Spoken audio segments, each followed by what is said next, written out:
Hello to everyone who has joined us today. My name is Maja Gavrilovic. I work at FAO as a social protection consultant, and I welcome you to the third event of the Gender Sensitive Social Protection webinar series, which is a joint initiative of the International Policy Center for the Inclusive Growth and Food and Agriculture Organization. Today's event is dedicated to the topic of gender sensitive social protection design, what works in Asia. Our webinar will explore how gender can be considered and integrated into the design phase of social protection interventions. We have three panelists who will draw on the concrete examples from the Asian region to illustrate what gender-sensitive social protection design entails in practical terms. And they will explore two interrelated questions. The first one is how different design features can be used strategically to address gender dimensions of risk and vulnerability and contribute to transformative poverty reduction outcomes. And the second question is, what opportunities and challenges exist for program designers, including the role of the gendered political economy, to formulate effective gender-sensitive programs? We have first two presenters, Ms. Rebecca Holmes from Overseas Development Institute and Ms. Anna Minj from BRAC in Bangladesh. And after they make the presentations, our discussant, Ms. Deepta Chopra from Institute of Development Studies in Brighton, will provide comments on their presentations. And we will then open the floor for questions and answers. And I would like to invite you to submit your questions through the GoToWebinar chat bar, which you can find on the right-hand side of your computer screen. Or you can also submit the questions through social media, including Twitter and Facebook, by using the hashtag sp.org webinar. Before we start the presentations, let me quickly introduce the three panelists, and I will start from Rebecca Holmes. Rebecca Holmes is a research fellow from the Social Protection Program at ODI, and she specializes in social protection, gender and livelihoods. With a geographical focus on South Asia and Sub-Saharan Africa, she has led mixed methods research on gender and social protection and the effects of social protection on social inclusion and cohesion. She has also recently worked on women's economic empowerment, voice and leadership research projects. She has carried out a range of mixed methods and qualitative studies for a variety of donors, including the FID, FAO, UNICEF, and the World Bank. She has published widely for a range of audiences on social protection, gender, and women's empowerment, including a co-authored book with Dr. Nicola Jones entitled Gender and Social Protection in the Developing World, Beyond Mothers and Safety Nets, which was published in 2013 by Z Books. Our second presenter is Ms. Anna Minj, who is a director of BRAC, and she leads three of its large-scale co-programs, including Community Empowerment, Gender Justice Diversity, and the Integrated Development Programs. Ms. Minj has over 26 years of extensive professional experience in leading and managing poverty reduction programs with strong expertise in institution building, social mobilization, women's empowerment, and gender mainstreaming and indigenous people's rights. She worked in different national and international organizations in various senior positions, including the Caritas and CARE Bangladesh, where she has led a number of large programs and managed the gender and diversity departments. Ms. Minj is also affiliated with numerous nationwide and worldwide forums and networks related to the field of development, gender, and indigenous people's rights. She currently serves as the executive board member of Strom Foundation in Norway, the vice chair of the National Coalition of Indigenous Peoples in Bangladesh, and she's also the chairperson of Bangladesh Community Radio Association. And our discussant, Deepta Chopra, is a research fellow at the Institute of Development Studies in Brighton. She leads the gender work in IDS on women's and girls' empowerment, She has extensive experience in policy analysis from a political economy perspective, mainly around the Mahatma Gandhi National Rural Employment Guarantee Act, MNREGA, and the Food Rights Act in India. Her research interests focus on gendered political economy analysis of policies for the economic empowerment of women and girls, and its core links with unpaid care work and social protection. She works closely with state and non-state partners in South Asia and has designed, managed, and implemented several research projects on social protection and economic empowerment. And finally, she has expertise on qualitative research methodologies, issues of power and participation in policy processes for rights-based policies, citizen engagement and governance and accountability issues. So we have three very exciting presenters today. And just before we begin with presentations, I would like to invite you to join the socialprotection.org platform and the online community Gender Sensitive Social Protection. And all materials related to the webinar series is posted there, so you can access it after the webinar.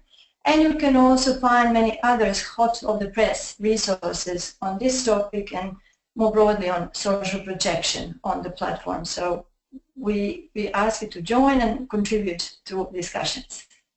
And now let me give the floor to Rebecca for her presentation.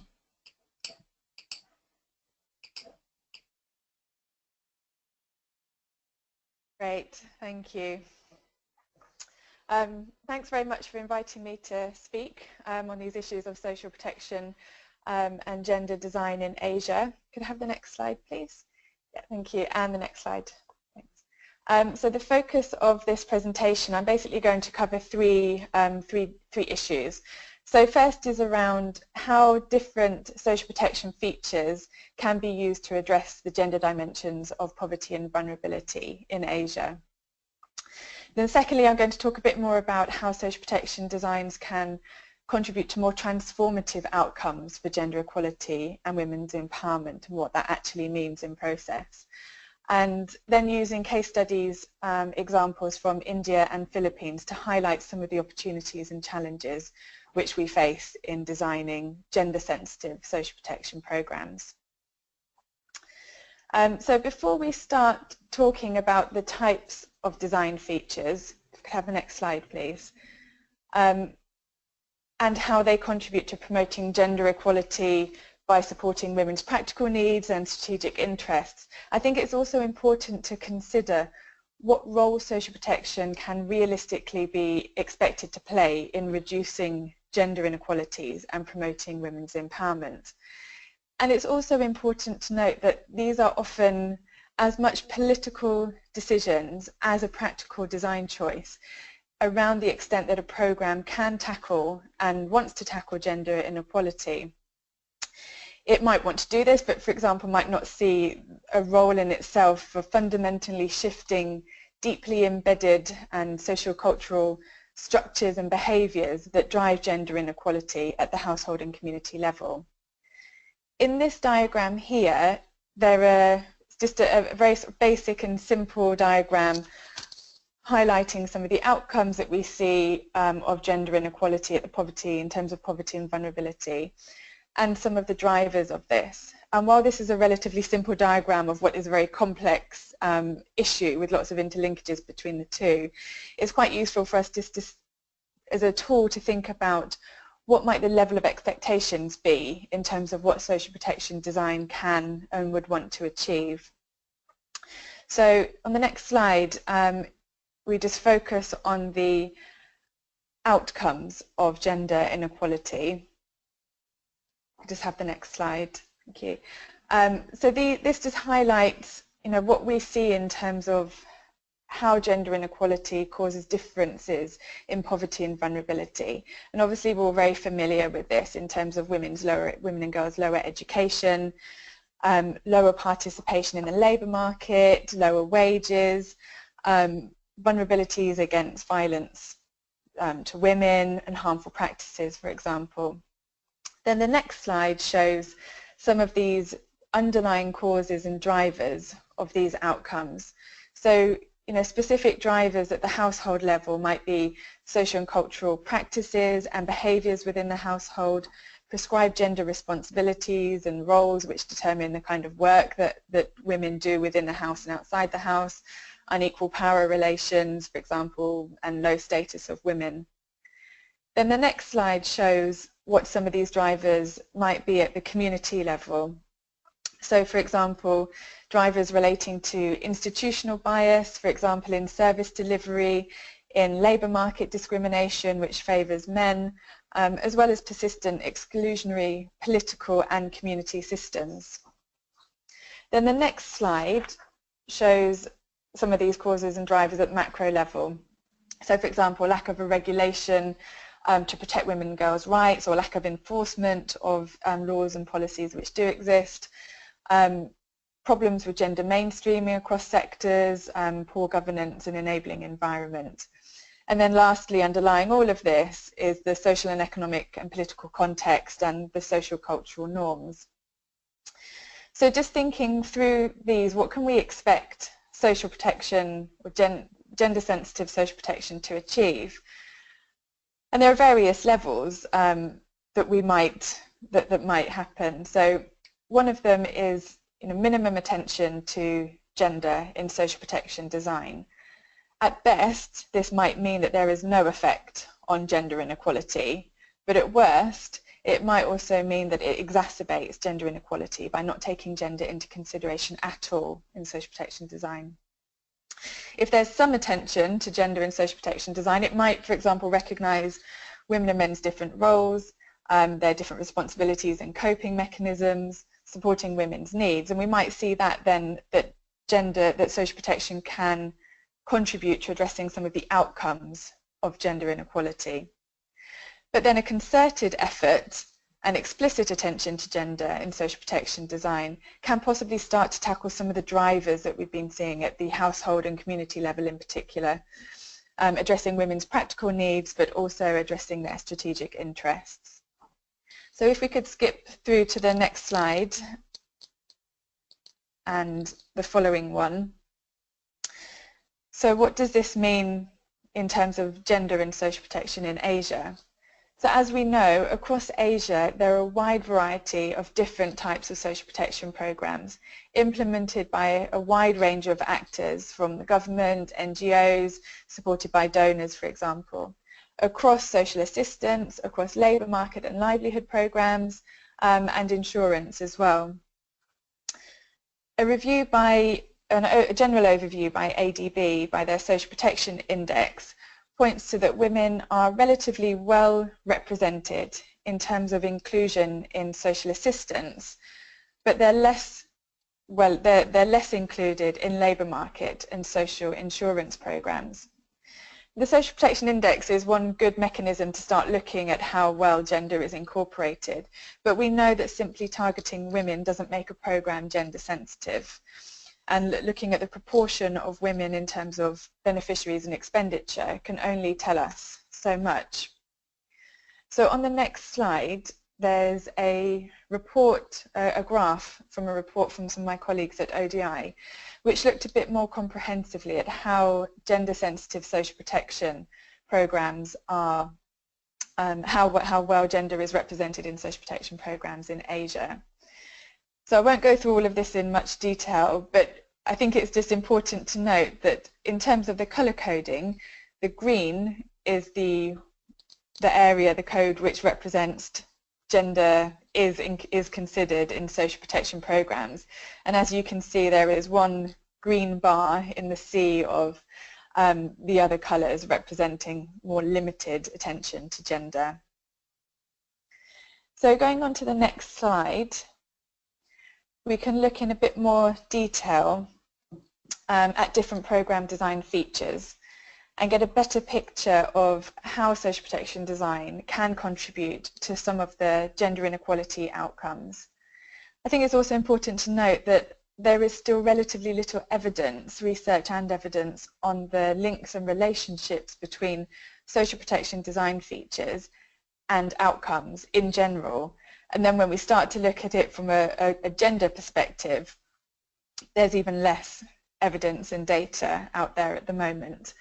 But we can see some important general trends emerging, and we can see that potentially social protection design features can support quite a wide range of benefits for women.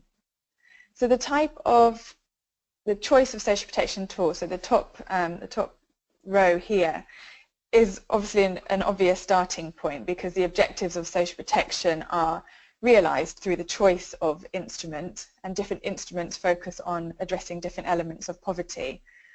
Common social protection instruments that have a specific effect on women and girls, whether this is intentional or unintentional, include, for example, cash transfers which support girls' education, women's health, supporting women in their old age, and you can see quite an array of pension schemes, for example, in Nepal, Bangladesh, India, Thailand, which contribute for women meeting their household needs, but also increasingly needs of grandchildren as well. Public works programs, for example, can support women's participation in the labour market, can support equal wages if the design is, if it's designed in such a way, and sometimes can also consider the types of social vulnerabilities and risks which women face in terms of their burden of double burden and childcare responsibilities. Integrated programming may provide cash or assets and promote women's livelihoods. It can also have effects on increasing women's bargaining power and social capital through newly formed groups and the way that it is delivered in more of a group way. And we'll be hearing from more examples of this in Bangladesh in the next presentation. And social insurance can also cover women's health, and increasingly some social insurance schemes are also being extended to informal workers and covering more of those work-related risks. And we see that increasingly in Indonesia and Philippines, for example. Moving on to targeting, so there are various types of targeting mechanisms which are being implemented through various social protection schemes in the region, like community-based targeting, proxy means testing, for example. And again, while there's relatively little evidence on understanding how different targeting mechanisms affect gender equality outcomes, we do know that targeting women as a policy objective has important benefits for women in particular. So targeting female-headed households when they're the poorest and most vulnerable households, but targeting women within households is also important, and this can ensure that both women and men receive benefits from social protection programs. This can also help support women's practical needs in terms of household expenses, and also support their participation in the labour market and livelihood opportunities where they're targeted, for example, through integrated programming or public works programs. Moreover, importantly, in male-headed households, targeting women can start to address some of the intra-household issues in terms of women's perceptions of status, self-worth, bargaining power, by receiving her own income or transfer. So looking at the size of benefits, so research has shown that even a small amount of income can increase women's self-confidence. So it doesn't have to be a large transfer to have an effect on the way that women perceive themselves and their status within the household. But larger transfers obviously have more potential in terms of productive investments and addressing inequalities in asset ownership. It's also important to note that the size of the transfer might have knock-on effects, some unintended consequences. And some research done in Mexico, for example, showed that a larger transfer actually resulted in some cases in higher rates of violence within the household. And I think that's really important to be able to think through unintended consequences, but also the effects of when you're actually shifting balances of power and control of productive assets through social protection mechanisms. In terms of delivery mechanisms, so the choice of how social protection is delivered also has important effects on gender equality. Now, there's a good practice example from the Benazir Income Support Programme in Pakistan, for example, which considered the kinds of social and cultural constraints that women faced in receiving cash transfers. So given that women's had constraints on their mobility, the program took the cash initially to women and trained delivery staff in gender issues. In this program, as in other programs as well, recipients are required to have a national identity card, and this has knock-on effects in terms of being able to, for women to open up bank accounts, for example, and therefore accessing other forms of financial services, and also increasing their opportunity to participate in politics and voting, for example. Other programs might require women to pick up benefits at government offices or create women's groups, and this helps expand their networks both horizontally across the community but also vertically, and giving opportunities to meet people and to have contact with officials, for example, which they might not have previously done. But I think it's also important to again think of unintended benefits and trade-offs, and here some of the trade-offs might be adding on time for women in terms of having to go and receive transfers, having to collect or be part of additional groups, which might add to already existing time burdens and time poverty. And then finally on this table, the grievance mechanisms, which are increasingly a core part of social protection programs. And I think certain programs in Asia have really spearheaded the grievance mechanisms. This often requires that women are represented at community meetings and local meetings in order to provide feedback on the program implementation. And this has a positive effect in terms of increasing women's participation in such community and public forums. So going on to the next slide, looking at the core design features does highlight that with some consideration of gender equality from the outset, and with relatively little attention or relatively simple design features, that social protection programs can be relatively easy and in terms of being gender sensitive in their design. But this importantly depends on the actors and the institutions behind the social protection programs, as well as the ideologies which are attached to those actors and institutions about what social protection should achieve and the extent to which gender equality should be tackled. So what we do find is that these core design features only take us some way into actually addressing the outcomes of gender inequality. But an important question for us is what is the sustainability of these changes beyond the program life, and to what extent can we see that these changes these outcomes actually change any of the forces behind the drivers or the causes of inequality and changes in power relations. Of course, as we know, this is actually very difficult to achieve, not only through technical design features, but also politically too, especially since at the heart of the transformative agenda is a change in power relations, and this is often met with resistance by political elites as well as household and community members. But a more transformative agenda requires this more fundamental shift in power relations. It's what Kabir notes in terms of access to and control over resources, changes in women's agency, in decision-making, in negotiation skills across the spheres of economics, politics and society, and that these will then result in the achievement of well-being outcomes. So while core social protection design features can go some way to changing outcomes, experience from Asia shows that a more investment and critical attention to gender is needed in order to tackle these broader drivers of inequality. But there are some interesting and important program experiences here, and here I've mentioned three. So one is around the linkages with other services and programs, and this is especially in order to take a twin track approach which recognizes risks and vulnerabilities and constraints in both the economic and the social sphere.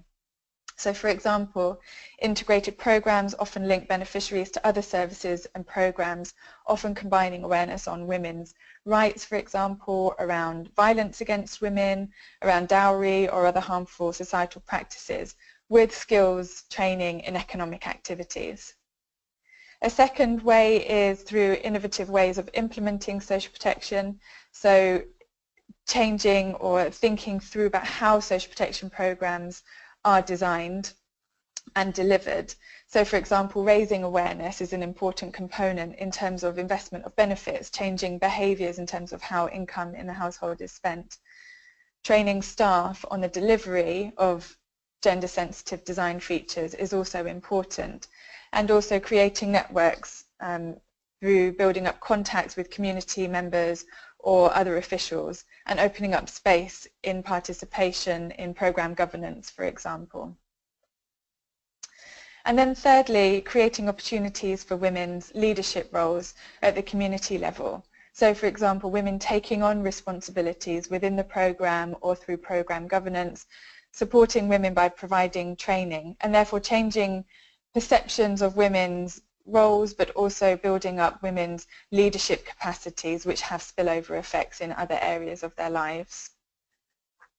So if we could go to the next slide. I'd just like to go through a couple of case study examples from India and Philippines in terms of some of the positive benefits and as well as the challenges and opportunities to integrating gender into social protection design. So the first here is the National Employment Guarantee Scheme in India, and it does have, so this is a public works programme nationwide, and it has a number of important gender sensitive design features. So it has a quota of employing 1/3 of women in each state to address women's lower representation in paid work in the rural and agricultural sector. It also addresses wage disparities in the rural sector by requiring that men and women are paid equal wages. The scheme also recognises the importance of the social risks and vulnerabilities and responsibilities that women have, most notably in terms of women's childcare and domestic responsibilities, by providing childcare facilities and offering options for women, especially single women, to work closer to home. Another important feature is the promotion of participation in women in programme governance through the social audit. So women are represented in community meetings and specific grassroots monitoring mechanisms. But despite this, that there is attention to gender equality in the design features, there are also some challenges, both in design but also in the implementation. So there are entrenched social norms about the type of work which is seen as acceptable for women to do. This might mean that women face or receive fewer days work, or that they're not allocated the types of work which might take more time, and so in effect women might actually be paid less because they're not required to do so much work. Single women might face particular discrimination if a work requires that family-based couples work together, or that there is a high demand of work for men and then men are given preference. There's also weak implementation of gender-sensitive features. So despite, for example, childcare facilities being in place, the actual implementation of that is often very weak, and this constrains women's participation in the programme. Also, there's no flexibility in terms of hours in terms of when NREGA work is happening, and this has particular implications for women who do have the dual responsibilities of childcare and domestic work at home as well. And then finally, in terms of the challenges, whilst there's a requirement for women's participation in the social audit, for example, this doesn't mean that women are actually able to speak up, to voice their concerns, or that these are taken account of in these types of forums. But despite the challenges, there are also opportunities, both for NREGA and more broadly as well for public works programs taking a gender-sensitive approach. So one of these is a broadening of the type of assets that are created and the type of work available. So in general, there's a call for broadening the definition of community assets and the type of work. So this might include, for example, health extension work, or adult literacy and health awareness promotion, or investment in transports and roads, which might help reduce women's burden in terms of collecting firewood or water, for example, but also give women more opportunities to access more remunerative work opportunities or markets. And there's also been an unintended benefit, which one study reports of the scheme, which is increasing women's bargaining power for higher wages, and also a reduction on their dependence on elites. And this is especially important for women, but also for low caste women, who are often stuck in unequal power relations and dependent on high caste landowners. And this is particularly important, especially given that the Public Works Programme has given these workers an alternative economic opportunity, but also it has instilled confidence and collective bargaining power in order for women to actually ask for higher wages. So then finally moving on to the Philippines case study.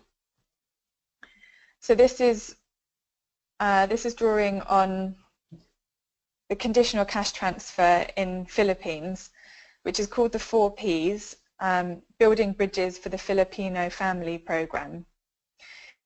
It's the government's first conditional cash transfer, and it aims to smooth consumption, to improve human capital and break the intergenerational cycle of poverty. It's targeted at the poorest households with pregnant women or with children up to the age of 14. And again, I wanted to highlight this program because it's got particularly important and increasingly innovative gender design features. So for example, the transfer is targeted at women, as often conditional cash transfers are, partly to increase their bargaining power within the household. And it also supports girls' education and women's maternal health through the conditions attached. It also provides family development sessions for men and for women to improve knowledge and skills. And this covers a wide range of topics related to intra-household dynamics, care responsibilities, time management, budgeting, family planning, for example. So quite a wide range of additional sessions. But they've also been piloting an initiative to strengthen gender impacts on social protection. And this has included a focus on participatory assessment of implementation processes and outcomes from a gender perspective, and municipal level gender action plans. And these are seen as critical in order to increase women's confidence and participation in public life, both feeding back on the programme as well as being part of the design of gender sort of more broader community action plans. It's also increased women's involvement in women's groups and the voice of women at a community level in terms of representing their concerns, as well as promoting economic activities and savings and investments in productive activities. Again, it's not perfect and there are challenges. One of the main challenges identified is again the weak implementation of some of the core, the Strengthen Gender Impacts initiative. So weak institutional capacity has been identified here as a particular concern, especially in terms of gender mainstreaming, so lacking clear institutional guidelines, lack of coordination across the various technical working groups which are working towards the programme, limited gender training in some areas, and lack of sex disaggregated data in order to inform programme design, and high turnover of staff. And apart from that, another area of weakness identified was around men's actual participation. So although the family development sessions campaign for joint parenting and home care management responsibilities, and there's a requirement for men to go along to the family development sessions too, actually ensuring the compliance of this has been shown to be problematic.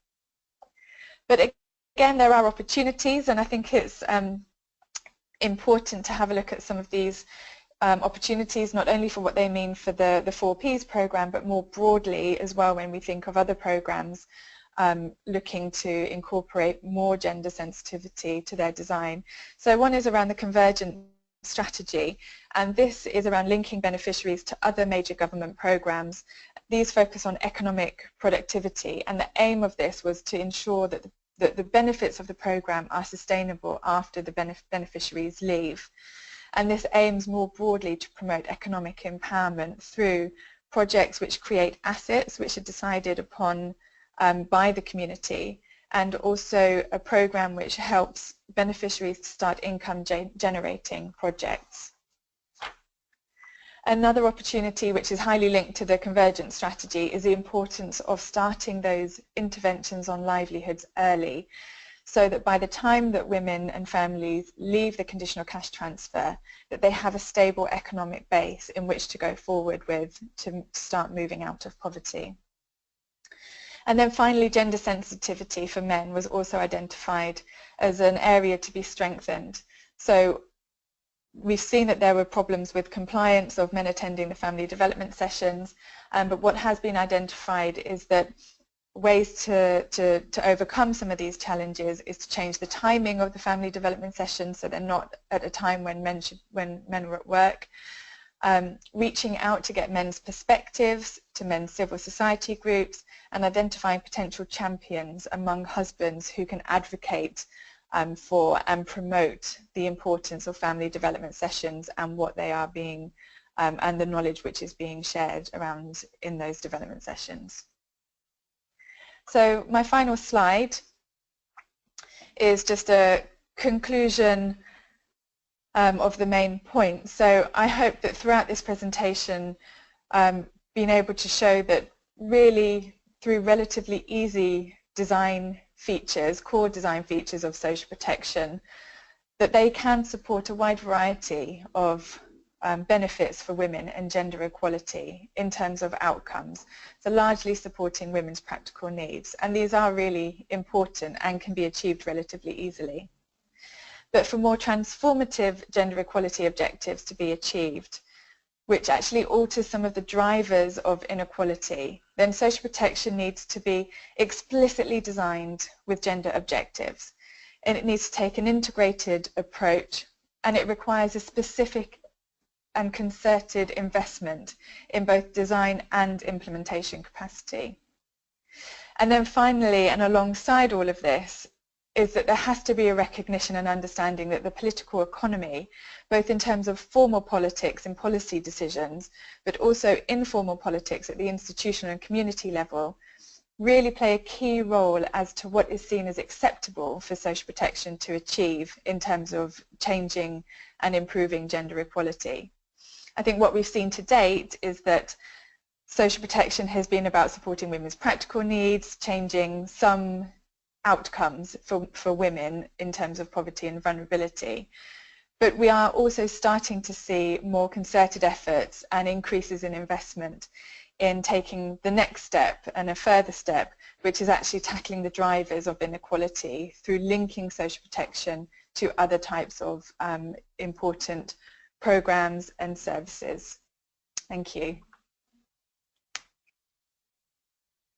Thank you very much, Rebecca. This was an excellent overview. And I will now invite Ms. Minj to present, and she will tell us more about these issues by focusing on a very specific program in Bangladesh.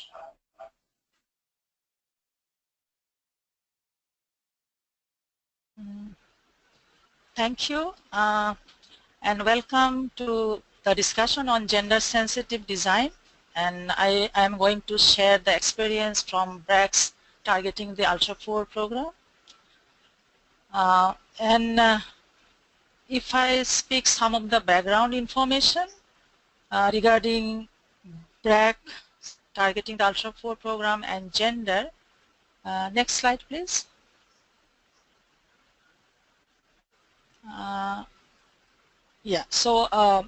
If we look into BRAC's vision, which says a world free from all forms of discrimination and exploitation, where everyone has the opportunity to realize their potential. So this is our vision, and BRAC's vision, mission, values, these are actually leading gender equality work in the organization. And to make it happen, BRAC has adopted different policy and procedures like gender policy, gender sensitive human resources policy, sexual harassment policy to address gender discrimination and sexual harassment in workplace and create a congenial working environment. And also BRAC introduced Gender Quality Action Learning Initiative in 1995 to train its staff and also bringing behavioral change among the workforce. And that is also launched in targeting the ultra-poor program in 2005 to emphasize the importance of changing gender relations at household and community level. And this TUP actually launched in 2002 to work with the ultra-poor women as they are bypassed by the traditional microfinance programs, services from government and other service providers, as these ultra-poor women are considered as a high-risk group, and normally they are actually bypassed through the ongoing mainstreaming programs. So this is a background information, and also as a base information. Next slide please. BRAC's Research and Evaluation Division conducted a baseline on TUP in 2007 to understand the TUP members' socioeconomic condition and also the gender dimension. And the sample size was 3008, and some of the gender-related features were actually came out, like the research found out that the traditional perception of the respondents is very common in regard to women's role, and the role particularly in our context, cooking, washing dishes, taking care of children and house. So these were the traditional women's role, and also the participants also think this should be the woman role. Only 10% respondents perceive that the earnings for the family should be role of women as well. Some others, more than half of the respondents believe that the husband should be the one to decide to buy land and also other commodities in the household like cow, goat, etc. And another important finding was that most of the respondents believe that women should take permission from husband when they go outside. So you can see the very traditional perception they have when we have done the baseline survey. Next slide. And then actually, then how do we actually conceptualize gender in TUP?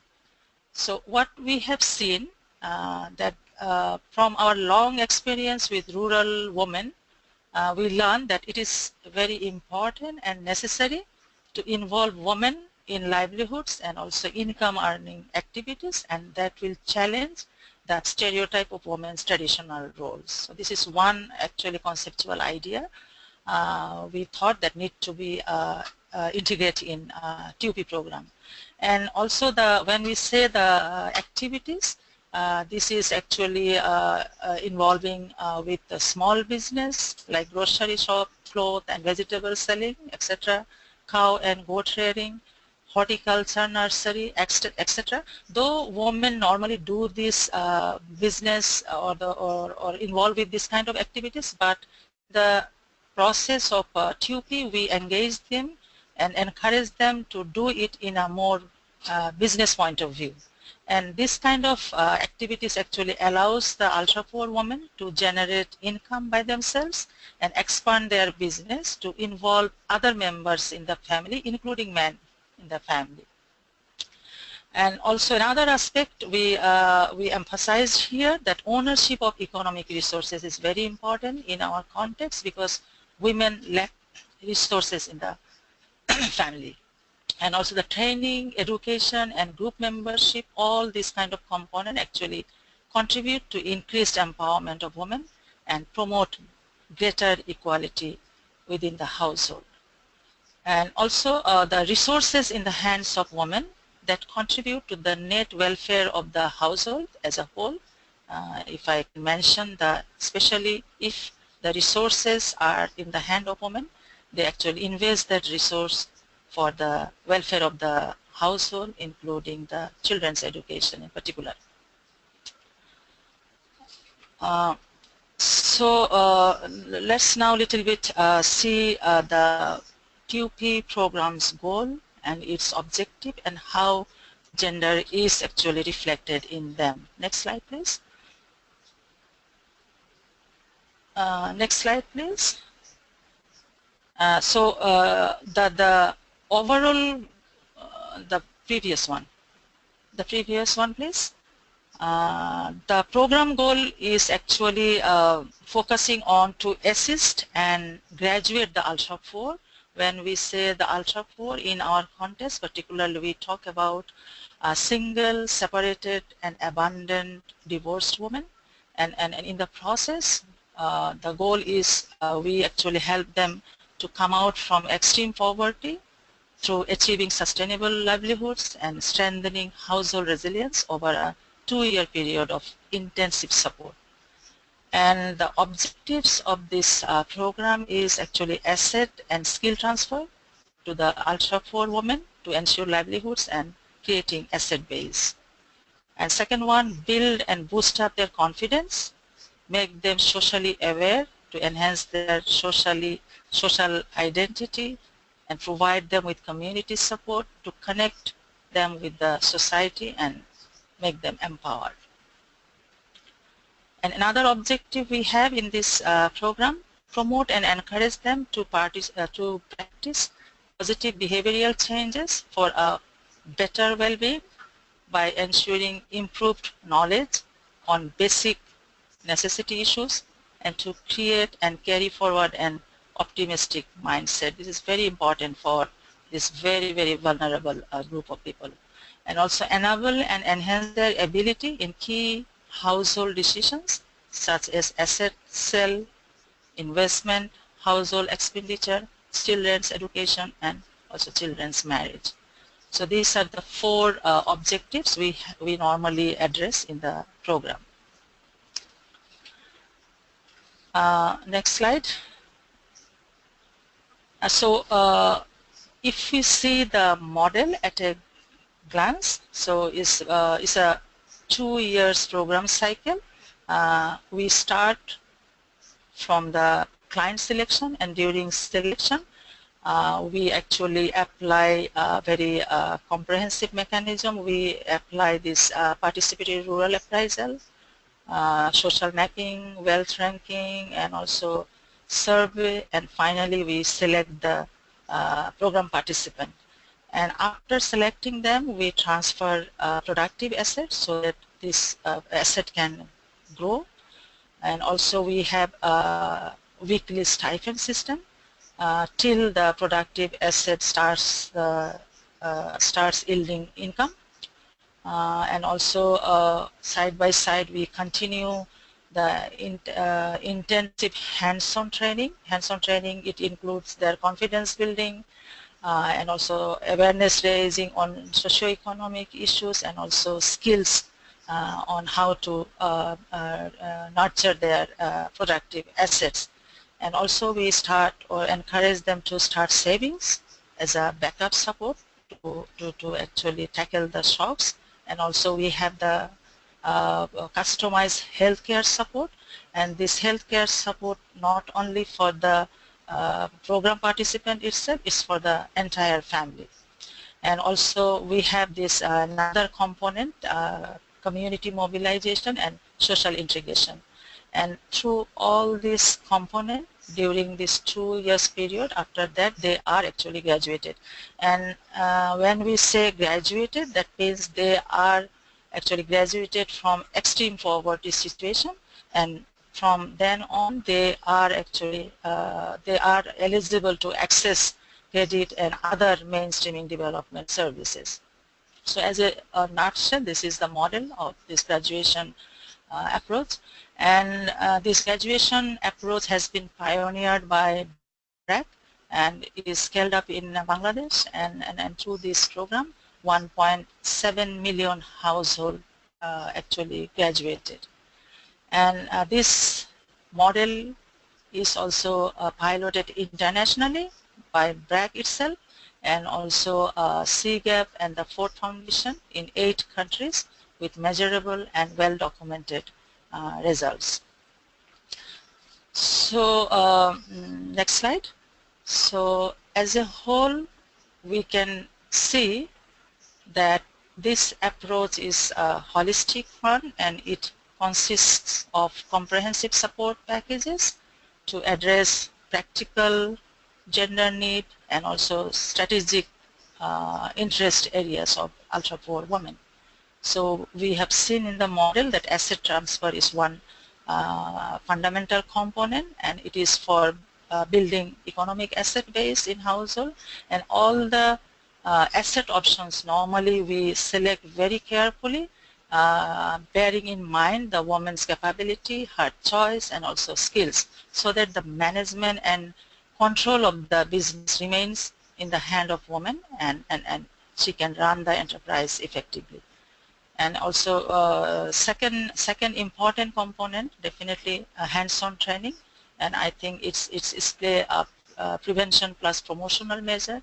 And here we try to transfer basic technical skills, sensitizing on basic social issues like violence against women, early marriage, dowry, human trafficking, etc., and boost up their confidence level through bi-weekly individual home visit by the frontline staff, and to help them envision and plan their better future.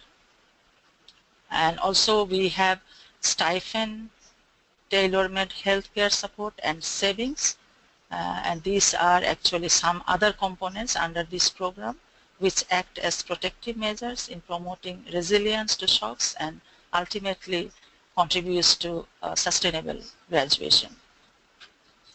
Next. And another element we actually carefully introduced here, that is community mobilization component, and this component is to create an enabling environment for the ultra poor. And here we form a village poverty reduction committee, and it is formed with rural elites, men, especially those who have well acceptance in the community, and this group actually acts to protect our ultra poor people's assets, provide advice, assist to access government and other services, and finally this platform acts as a platform to build social networks and leverages community ties beyond the graduation cycle as well. And in the process, as you have seen, that the ultra poor women are targeted, and all the inputs are channeled through women, and this actually to enhance women's recognition and respect, as they are most deprived and assetless in our society. However, there are many other program inputs that benefit everybody in the family, like stipend, health support, and also whatever income is generated from enterprises, these are used for entire family. And this kind of mechanism actually prevents conflict in the household, and also it enhances value of the woman and also respect in the family. In the process, this program also focuses to build confidence and leadership capacity of the ultra poor women through different activities such as one-to-one coaching, training, to enable them to exercise the decision-making power and leadership role in the household and community. Next slide. And in the process of this 2-year cycle, these ultra poor women are linked with different platforms such as village organization, and village organization is a platform of microfinance, and there are other kind of platforms in the area. This Polli Samaj, this is a grassroots women platform, and they are also linked with government services for their longer term sustainability, especially before they graduated from this 2 years program cycle.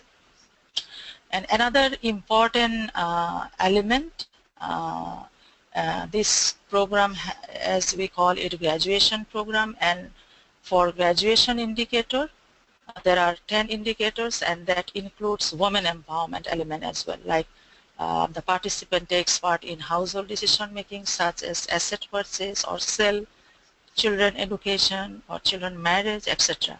And also another one, the program participant attends social occasions, community events, or they visit any kind of institute for services like GeoNGO health complex, livestock department, etc. And these kind of, particularly these indicators ensures women mobility and respect. And to ensure the result, TUP program is working closely with BRAC's Gender Justice and Diversity program, and also BRAC's Research and Evaluation Division to get assistance in measuring or tracking gender and women empowerment related changes in a regular intervals, so that the gender elements are also in a regular basis monitored and tracked. Next slide. And in regard to impact, which reflects gender, our Research and Evaluation Division carried out different studies, including a systematic longitudinal study at certain intervals from 2002 to 2014.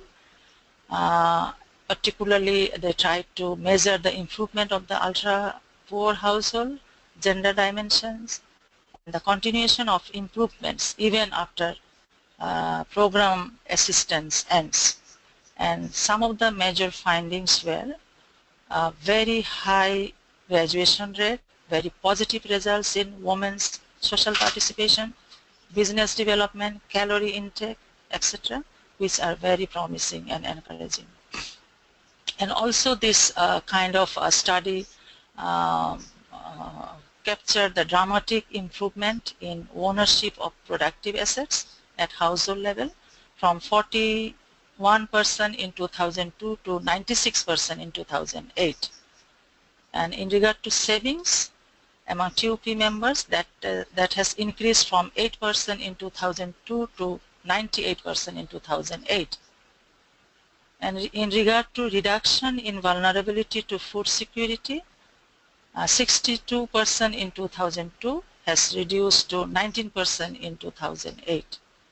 So yeah, so very, very positive kind of reflections in regard to impact. Next slide, please. And also in terms of achievement regarding awareness, particularly on women's rights, human rights, it is also very significant achievement we have seen. And we have found that increased social inclusion, community participation, and participant women are actually 47% more likely get invitation from non-relative neighbor to social occasions, which was never the case when they were very ultra-poverty situation. And significantly increased women's role in decision making in regard to loans, both in whether to take loan and how to spend it, and in regard to joint decision making at the family level. Okay, so these are some of the reflection we try to reflect here, but there are many other. These are the very well documented studies. If someone is interested, they can visit BRAC's website. Next slide. Now let's reflect some of the challenges. So from our experience, what we have found that gender transformation and women's empowerment actually requires longer time, and the process needs continuation even after graduation for its sustainable impact, as the issue is actually deeply rooted in our social system, culture and values. And second challenge we think in this graduation approach, customizing the model based on the context and considering the reality of different group of ultra-poor population, like rural, urban, coastal belt, different vulnerable groups. Because one model we have tried or is very effective for rural context, that might not be effective for coastal settings, and that might not be very effective for indigenous group of people. So continuously you have to customize the model to make it more effective for that particular group. And another challenge we think, based on this gender sensitive designing, we think that for achieving gender equality agenda, designing gender sensitive program is not enough. Gender sensitivity and staff capacity on gender is equally important to ensure gender sensitive program implementation. And similarly, M&E system is also very important, and also to have gender sensitive indicators that will actually ensure successful gender sensitive result. And another challenge, we think that resource for gender mainstreaming in social protection is also another important area. Sometimes we try to focus that how minimum cost or how minimum is the unit cost for social protection program, and sometimes we forget that gender mainstreaming or gender sensitivity inclusion is also requires resources. Next, based on, next slide please. Based on our experience through implementing this targeting the ultra-poor program, we found some of the components are very important and play a crucial role for its success and sustainability. One of them is targeting the participants or the selecting the participants by the community through participatory rural appraisal method followed by social mapping and wealth ranking is very crucial, and also involving community in different activities from the very beginning, and that helps to avoid conflict, confusion, and also ensures transparency of selection, and also this ensures longer term sustainability. And another one we think is very important, that is hand-holding support to women, including the entire household through regular basis home visit to boost up their confidence level, and also technical skills on enterprise, including sensitizing them on different social issues and improve the gender relation. This plays very critical role in our implementation. And third one, we think that staff capacity, building staff capacity to implement gender sensitive program is very important, and also to deal with community, to deal with intra-household conflict, and rationalizing why, channeling the resources through a woman, and understanding the gender issues in the community for improving gender relation at targeting the ultra-poor household and also in the community. So capacity is also another important factor which enables the program for successful implementation. Next slide. Finally, as BRAC is implementing this program since 2002, and in the process it has gained very significant experiences, lessons, and also evidences. We think that one thing we have to focus now, or it is our unfinished agenda, building effective advocacy tool to disseminate knowledge nationally and internationally to address the poverty globally through adoption of gender-sensitive graduation model. Second one, we think that is important, and maybe we need to more focus on this. Gender-sensitive programs should be cognizant of the commonalities between women of different social classes, and that should be addressed in design of the program interventions towards building social cohesion, so that the middle class elite women who face the similar kind of problems as the poor are not excluded. And the third one, and also I think this is also very important, platform or mechanism for learning sharing on how to ensure gender sensitivity in the whole program cycle, starting from the designing through implementation and M&E towards achieving gender sensitive results through social protection initiatives. Because from our experience, it's not important, it's not enough to have gender sensitive design only. That needs to actually equally follow through in implementation and also M&E towards. So maybe we can have another webinar actually how to ensure gender sensitivity throughout the program cycle. And I think this is my last slide. Thank you very much for your patient sharing. Thank you.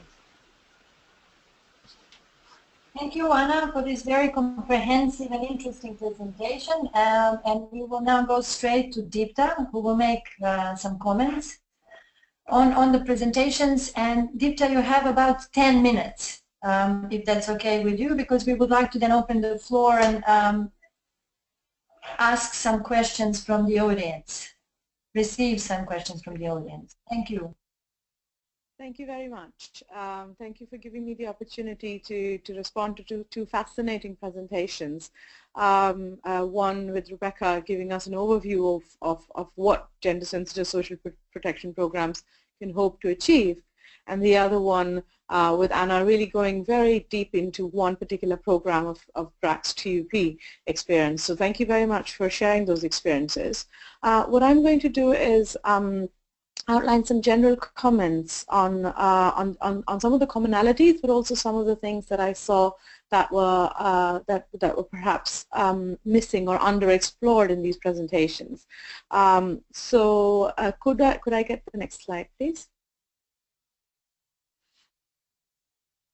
So in terms of Rebecca's presentation, you know, Rebecca talked about engendering design issues, which are critical for supporting goals of gender equality, and she talked about the importance of targeting women as beneficiaries. One of the things that was written, but she didn't mention so much in the detail, was about, like, you know, okay, targeting of course has advantages, but it needs to be done in a sensitive way so that women are not overburdened, both in terms of their time as well as in energy, recognizing of course that women have huge amounts of care responsibilities that they need to devote their time and their energies to. So what I think saying is that it's not just about being gender responsive, but also about care responsive in terms of social protection design.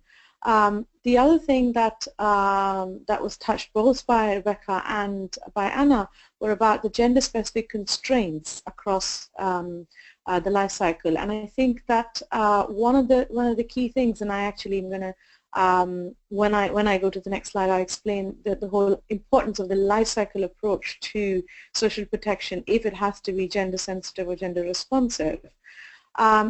But we also need to understand, and this is something that both Rebecca and Anna did touch on very intensively, was in terms of the gendered forms of risk and vulnerability, and how do we respond to those. For example, women's experience of working in these livelihood programs or setting up you know, small enterprises like BRAC TUP's program can be very different from that of men, but also might have very different implications for their children and for their families. The other thing is in terms of the political economy factors. Again, Rebecca has touched on very nicely on those in terms of how political decisions are as important as practical or design decisions in the gender provision building of social protection programs. And then both Rebecca and Anna have touched on the importance of implementation processes. So it's not just enough to have a design that is gender sensitive, but also needs to include monitoring and evaluation of gender provisions and the training of staff that Anna mentioned, so in terms of building staff capacity. The final thing that both mentioned a little bit was linkages, the idea of linkages to other complementary packages.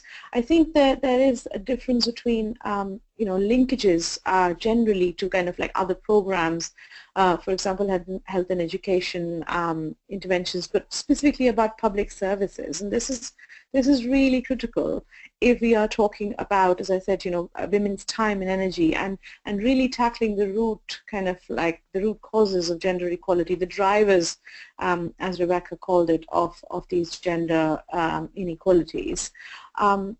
So I'm going to return back to the life cycle idea and tell you why I think that is really important. So next slide, please.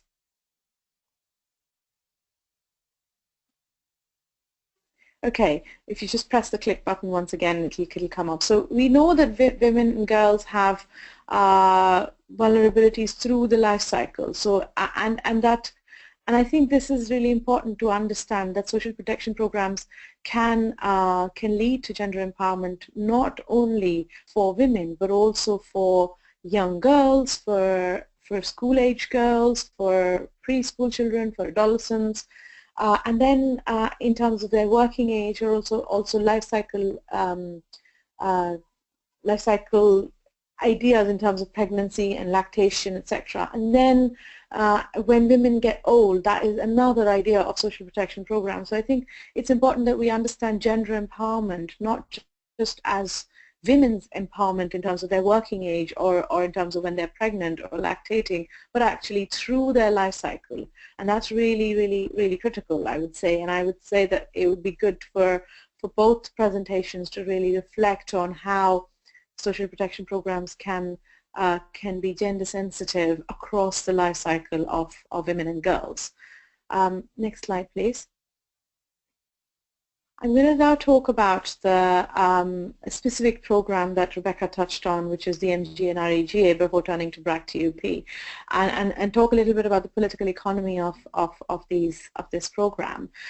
So my work has been traditionally on why certain provisions made their way into the National Rural Employment Guarantee Act, and Rebecca mentioned quotas.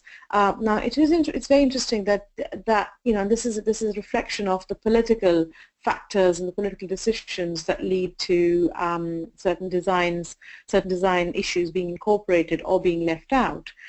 This was really introduced as a result of a debate between the policy makers in terms of whether the employment that should be provided should be a household employment or an individual employment. And when looking at resources and budgets, the policymakers decided that it was going to be a household entitlement, at which and then there were women's organizations that really came in and said, well, hold on a minute, that means that women are not going to be able to access this work because there's going to be an intra-household allocation of paid work that may not fall in the favor of women. So that's where quotas got introduced.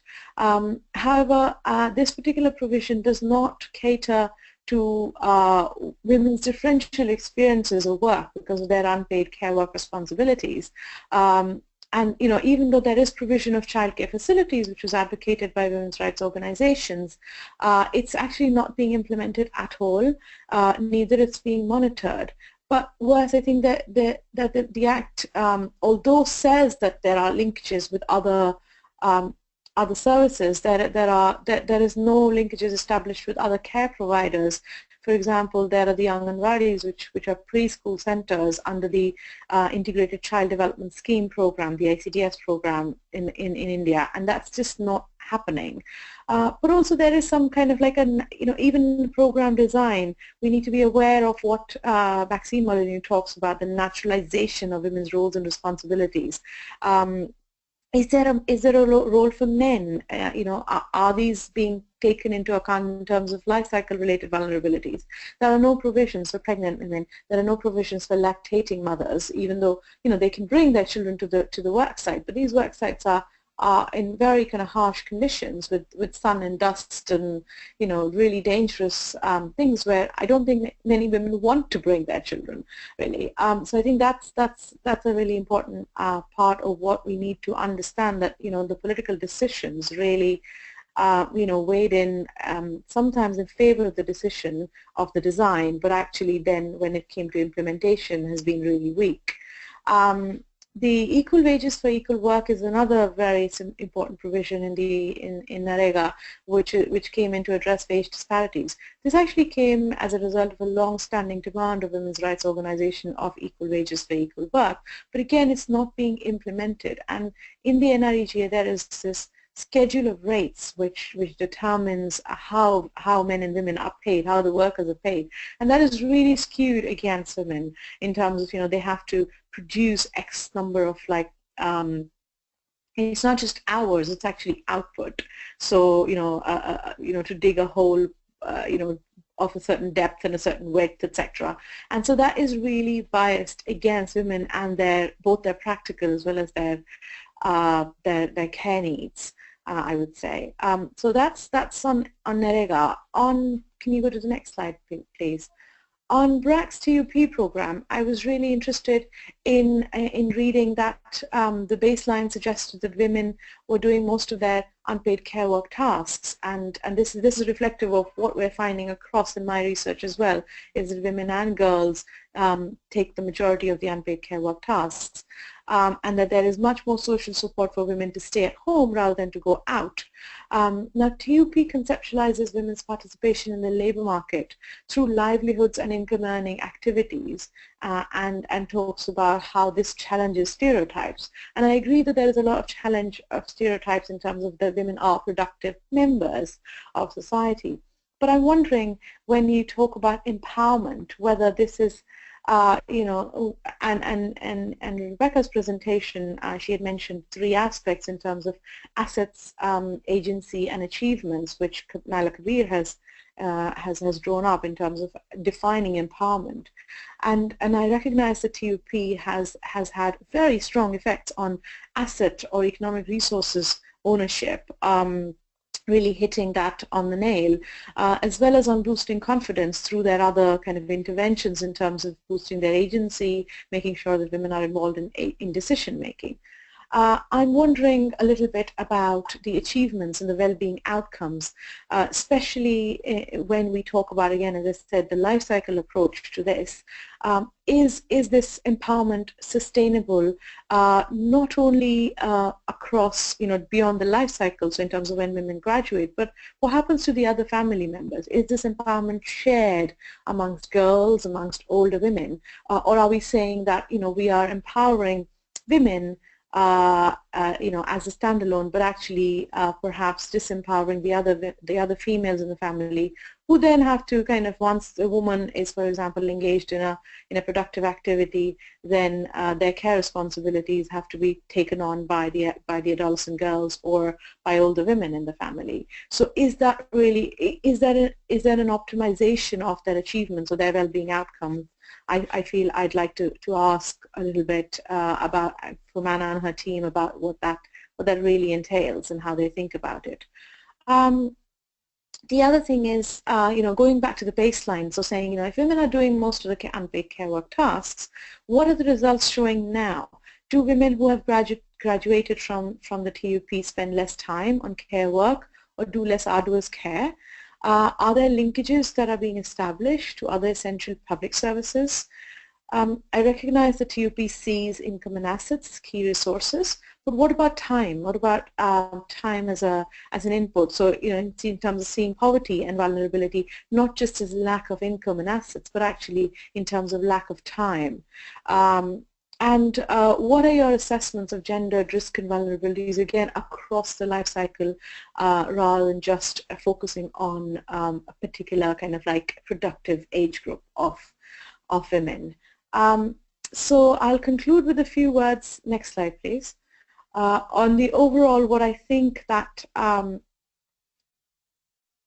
needs to happen to ensure gender sensitivity of social protection programs.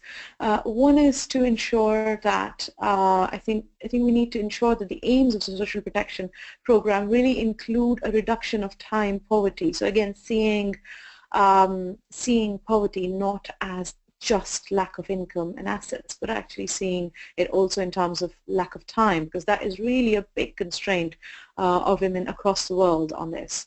And consider conceptualizations of risk and vulnerability, as I said, across the life cycle, which will ensure that our empowerment definitions are also about not just empowering individualized women, but also across, you know, like the younger girls, the children, the older women, a whole load of kind of more kind of, what should I say, target groups rather than just the productive age group.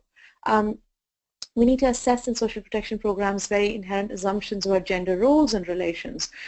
So who do we expect, you know, to undertake childcare? I mean, is it always women? Can we actually include, you know, I mean, these are our inherent assumptions about women as target beneficiaries, and like, you know, you said, Anna, you know, resources in the hands of women contribute to the net welfare of the household, but is that reinforcing in some ways the roles, the traditional roles of women as care providers? So can we actually conceptualize different roles of women in social protection programs, not just as carers or as beneficiaries, but also as workers, also as productive workers, but also as citizens in terms of the active participants, which, like Rebecca mentioned, MG and REJ is trying to do in terms of like active participation of women in social audits. We've talked about M&E and vulnerability assessments, and I think it's absolutely critical that these need to be gender and age disaggregated and really focus on monitoring the gender provisions, the gender design features. And finally, I think a very important point that Anna made, which is really important, is that building staff capacities, but also building in training and resources for enhancing women's capabilities themselves. So I think if we take this as a package, we can probably ensure gender sensitivity of social protection programs in a much more holistic way. So I'll end there. Thank you.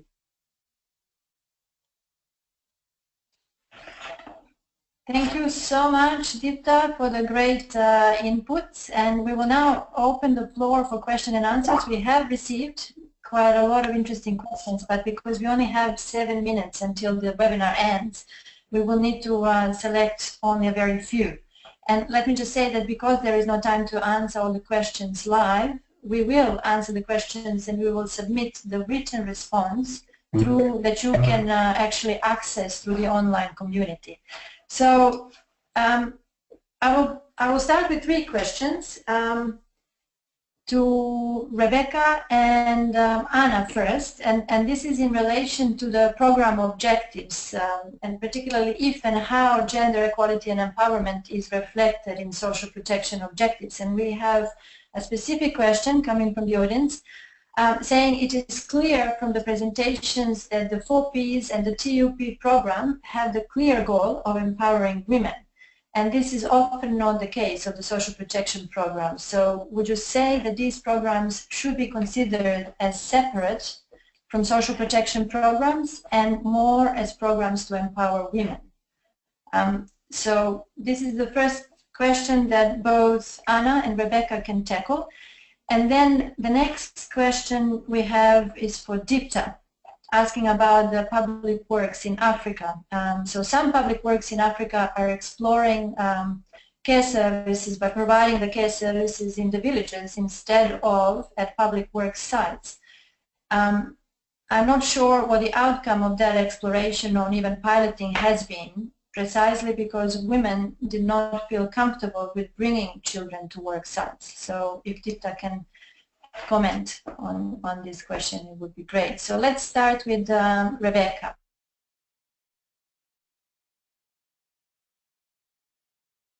Hi, thank you.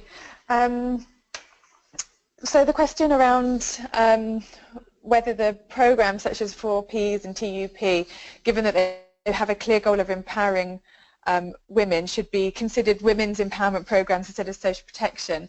I mean, I think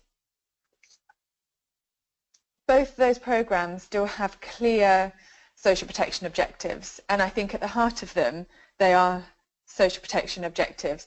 They're transfers, they're reducing poverty and vulnerability in a targeted way.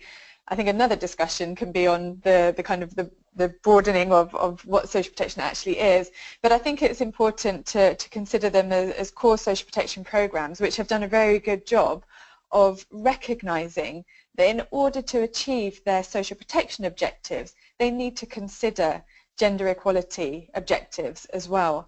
That in doing so, by reducing the gender inequalities and reducing the challenges that women face, and by promoting women's economic empowerment at the same time through that program can achieve its objectives. Happy to hand over to Anna for further response. Yes. Anna, do you have any comments on this, looking from the perspective of...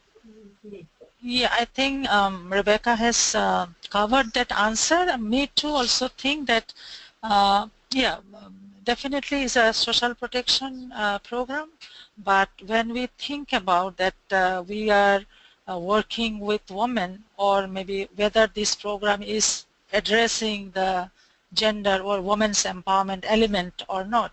So from that point of view, actually when we are doing the social protection program, there we are also embedding this women's empowerment element nicely, so that is also looked into very carefully, so that it's not like that we will do the social protection and then later on we actually pick up the gender equality agenda. Simultaneously, this program can tackle both the things. Thank you, Anna. And I will now give floor to Dita. Hopefully, Dita, you understood the question. I mean, it was more like a comment, and maybe you can comment on it. So I will just repeat it. Some public works in Africa are exploring the provision of care services in the villages instead of at public work sites. So the audience member is saying, I'm not sure what the outcome of that piloting or exploration has been to date, precisely because women don't feel comfortable with bringing children to work sites. So do you have any specific comments on that, looking at from the perspective of Asia and MNREGA programs in particular? Thank you, Maya. I think that my expertise is not in Africa, but yes, I do know that there are, for example, in South Africa, the Public Works program includes care services at home. And I think that coming to the Indian context actually, or the South Asian context, I think that would be really a useful thing. I'd love to see the results of that. I'm really not sure how it's doing, but in my research, both in Nepal and in India, we've seen that women have said that we don't want to take the children to work sites simply because these are, dangerous places. So they'd rather leave the child alone, or even or with a neighbor, or locked up inside the house, than take them to the work site. So if there was provision, I think, of childcare in communities, it would provide two things. One, employment within communities to women who were looking after these children, and to actually put women's minds at ease when they went out to work. Thank you. And we have a couple of questions on the gender-based targeting. The first question is, I think, for Rebecca.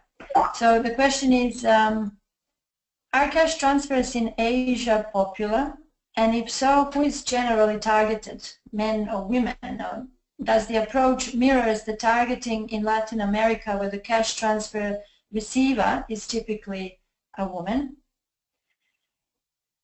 So this is the question for Rebecca. And then we have another question that looks at conditional cash transfer programs, and you know, women are typically targeted in their role as mothers or caregivers, as Dipta was explaining. So what can be done specifically to expand the framing of women's roles to include both economic and productive roles, or even as citizens, without actually jeopardizing the original objectives of conditional cash transfers that focus on the human capital development of children?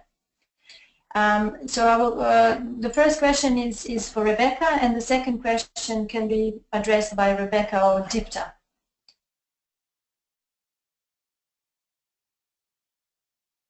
Thank you. Okay, so the first one around targeting of cash transfers and how popular cash transfers are and whether they replicate the Latin American model. There's actually really long-standing history of cash transfers in South Asia in particular. You know, so for example, there's a really long history of pensions, which cash transfer pensions, which target both men and women. A lot of family programs, for example, which might be, well, especially in India, for example, which might target girls in the household or have objectives to reduce child marriages, for example, to promote women's reproductive health. So I think there's only certain cases where the model from Latin America in terms of the conditional cash transfer has come across to particular Asian countries. And in terms of the, I'm not sure I quite understood the question properly around, you know, what could be done to expand linkages or sort of beyond, not losing the focus on human capital, but also trying to achieve the other objectives such as economic empowerment or the citizen or citizenship and sort of more proactive citizens. I mean, I think it's really important that social protection achieves its core objectives. I mean, I think at a basic minimum, social protection needs to achieve its core objectives around reducing poverty and vulnerability. But I do think that there's ample opportunities and to be thinking through what are the linkages with other programs in order to achieve other objectives. So on the one hand, I believe that social protection can do much better at integrating a gender perspective in order to promote gender equality and women's empowerment within the program objectives. But I do think also that in order for some other objectives relating to gender equality and women's empowerment, that's not the role of a social protection program. But the fact that women, or the same women, are linked to other types of programs and services is increasingly important in order to manage those multiple vulnerabilities that women face. I hope that's answered the question. Sorry if I misinterpreted it. It does. Thank you very much. So I think Dipta has to leave, so I will ask the question to Anna. In relation to the engagement of men and the role of men that can play in ensuring more transformative outcomes. So there are two questions. The first one is, did you experience any form of resistance from the men in the process of gender-sensitive interventions in the TUP?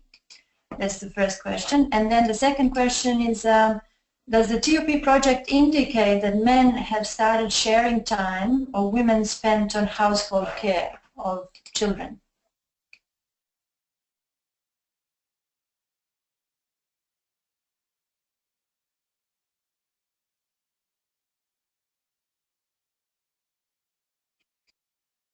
Anna, do we still have you on board?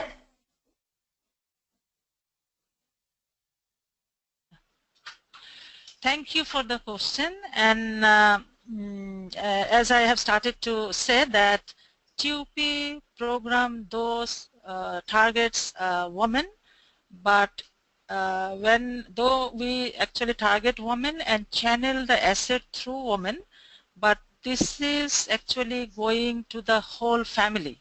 So if a family member is man or son, definitely they are also part of our whole process, because when we do the hands-on training or hand-holding support in the family, normally the whole family actually takes part in the process. Say for example, for awareness raising on social issues like on gender discrimination, violence, dowry, child marriage, in that discussion normally all family members take part. This is one. And the question you have raised that whether men, if there are in the family there are men, whether they actually take part in, whether they share the responsibility in household. In our experience, we have seen that yes, the men do also take part in sharing the role. Like when we, in the graduation mechanism, definitely when TUP participant graduates, she has to has 3 income sources. So definitely she cannot manage the 3 businesses at the same time. So other members, especially if she has husband or elder sons, they actually join hands and take part in the business. And we have seen in our experience the men also share the household responsibility, like if they have cow, they also sometimes join hands to take care of the cow, and sometimes they help to take the children to the school. So that kind of actually sharing responsibility we have seen in the household level. This is one, and another actually we have seen that as this is they are actually mostly self-employed, and 3-4 different businesses they start. So it is very obvious the woman cannot actually manage the whole businesses in the family. So it's very, very practical, and we have seen that the sharing responsibility, and another also important factor we have seen as the process goes on, and when we have tracked the gender elements, we have seen women are taking part in decision making of the family or household different aspects. At the same time, we have seen a trend. There are many opportunities or events they are coming up with the joint decision making. So that is also very encouraging that we are not reversing that, okay, in past men were taking decision, now women will take decision. Rather we have seen this a very positive. There are many events where actually they have jointly took part in decisions. Thank you very much. And unfortunately, we came to the end of the webinar, and we thank you all for joining it, and we hope you enjoyed it. And for further discussions, we again invite you to join the online community, Gender Sensitive Social Protection, where you can receive more information, and we will post responses to all the questions raised by the attendees through the platform. And we would also like to invite you to take a minute to answer the surveys at the end of this session. So we wish you a nice morning or afternoon or evening, and hope you can join us next time. Thank you very much. Thank you. Thank you. Thank you all.